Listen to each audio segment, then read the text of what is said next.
नमस्कार विद्यार्थी मित्रांनो, तुमचं परत एकदा स्वागत आहे आपल्या केमिस्ट्री चॅनलवरती. ठीक आहे. तर आज आपण पाहणार आहोत आपला जो लास्ट लेक्चर झाला होता त्याच्यामध्ये आपण पाहिलं होतं ॲसिड्स काय असतात आणि बेस काय असतात. ठीक आहे. त्याच्यामध्ये आपण पाहिलं होतं की ॲसिडचं डिसोसिएशन कशा प्रकारे होतं आणि ॲसिडचे आपण टाईप पण पाहिले होते. ठीक आहे. आता आपण काय करणार आहोत, बेसबद्दल माहिती पाहणार आहोत. ठीक आहे. तर आता मागच्या वेळेस आपण काय पाहिलं होतं की माझ्याकडे एक काहीतरी मॉलिक्यूल आहे किंवा एखादा सबस्टन्स आहे, त्याला मी वॉटरमध्ये डिझॉल्व्ह करतो आहे आणि मला काय भेटत आहे, OH मायनस आयन भेटत आहे. तर त्याला आपण काय म्हणत होतो, बेस म्हणत होतो. ठीक आहे. तर मग आपण काय करूया, याचे टाइप्स पाहूया. ठीक आहे.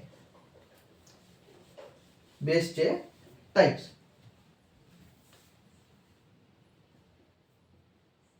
Types of bases.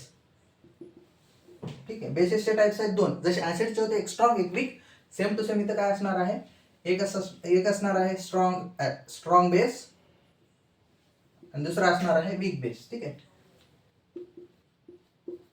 The bases which dissociates completely when dissolved in water. ठीक आहे. असे सबस्टन्सेस किंवा असे बेसेस जे पाण्यात टाकल्याच्या नंतर कम्प्लिटली डिसोशिएट होतात. म्हणजे 100 मॉलिक्यूल जर टाकले मी एका बेसचे, तर ते काय होतील, मला 100 OH मायनस आयन भेटतील आणि ज्याचे जे काउंटर आयन असेल पॉझिटिव्ह आयन ते किती भेटतील, 100 भेटतील.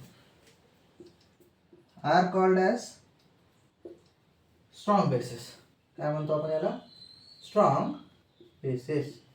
ठीक आहे. तर आता एक्झाम्पल मध्ये येतो आपला सोडियम हायड्रॉक्साईड. Sodium hydroxide. ठीक आहे. त्याचा फॉर्म्युला आहे NaOH. ठीक आहे. दुसरा येतो पोटॅशियम हायड्रॉक्साईड. पोटॅशियम हायड्रॉक्साईड, त्याचा फॉर्म्युला आहे KOH.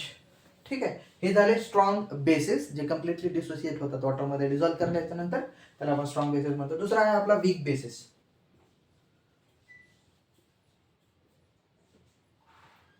Weak bases. ठीक आहे. The bases which does not dissociates completely when dissolved in water. ठीक आहे. काय होईल मग, आता मी जर 100 मॉलिक्यूल टाकले का बेसचे, तर त्याच्यापैकी काय होतील, 70-80 काय होतील, डिसोशिएट होतील. त्याचं काय होईल, OH मायनस आयन भेटतील आणि जे बाकीचे जे राहिलेत 20 ते 30% ते काय जशास तसे राहतील बेसच्या फॉर्म मध्ये. ठीक आहे.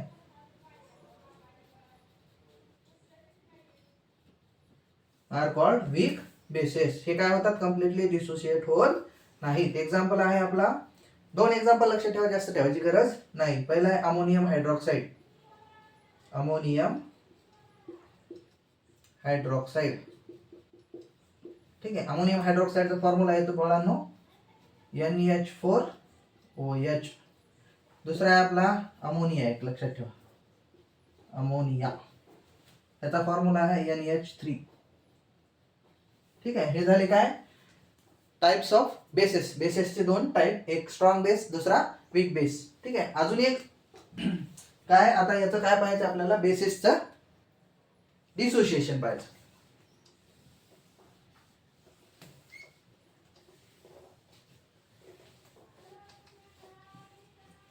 काय आपल्याला पाहायचंय, dissociation of bases. Dissociation of bases in water. ठीक आहे. तर आता आपण काय करू, सगळ्यात पहिले एक बेस घेऊ. जसं आपण ऍसिडचं केलं होतं त्याच पद्धतीने आपल्याला काय करायचं आहे, बेसचं करायचं आहे. पहिला आहे आपला सोडियम हायड्रॉक्साईड.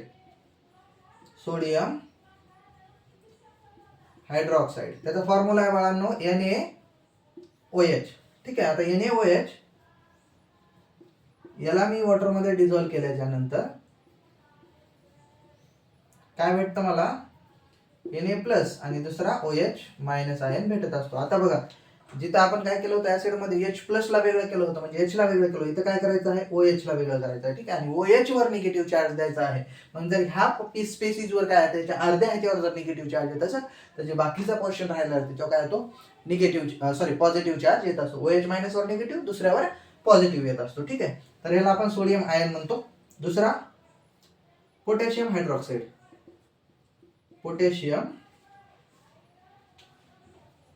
हायड्रॉक्साईड, ठीक आहे, KOH, पोटॅशियम हायड्रॉक्साईड. KOH ला वॉटर मध्ये डिझॉल्व्ह केल्याच्या नंतर K प्लस OH मायनस भेटेल, ठीक आहे. पोटॅशियम आयन आणि दुसरा हायड्रॉक्साईड आयन भेटेल. त्याच्यानंतर आपला magnesium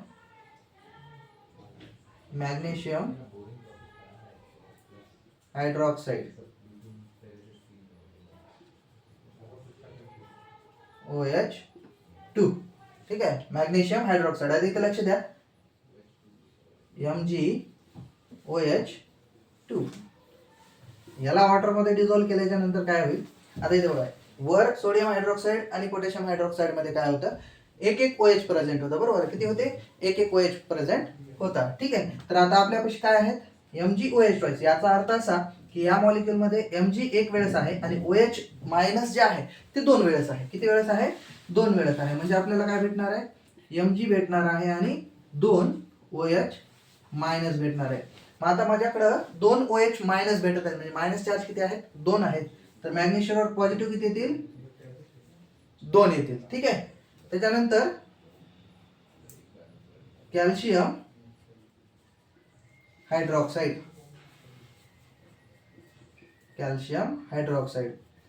CaOH twice. Same to same, याचं जसं डिसोसिएशन केलं होतं याचं पण सेम टू सेम होणार. CaOH ट्वाइस वॉटर मध्ये डिझॉल्व्ह करतोय, काय भेटेल, Ca. किती चार्ज येतील, कारण OH मायनस म्हणजे 2 आहेत, तर कॅल्शियमवर 2 पॉझिटिव्ह, ठीक आहे. तर 2 OH मायनस भेटतील, ठीक आहे. आणि हे जे हायड्रॉक्साईड आयन आहे, ठीक आहे, आता इथं 1 भेटत आहे, इथं 1 भेटत आहे, इथं 2, इथं आणि इथं 2 भेटत आहेत, ठीक आहे. अशा पद्धतीने आपण काय पाहिलं, dissociation of basis in water. हे काय आहे, बेसिस कसे वॉटर मध्ये गेल्याच्या नंतर डिसोसिएट होतं आणि त्याच्यापासून किती OH मायनस आयन भेटतात, ठीक आहे. तर इथे आपण थांबूया. याचा नेक्स्टचा जो पोर्शन आहे, ठीक आहे, acidity of base and basicity of acid, हे आपण काय करूया नेक्स्ट लेक्चरमध्ये पाहूया, ठीक आहे. थँक्यू.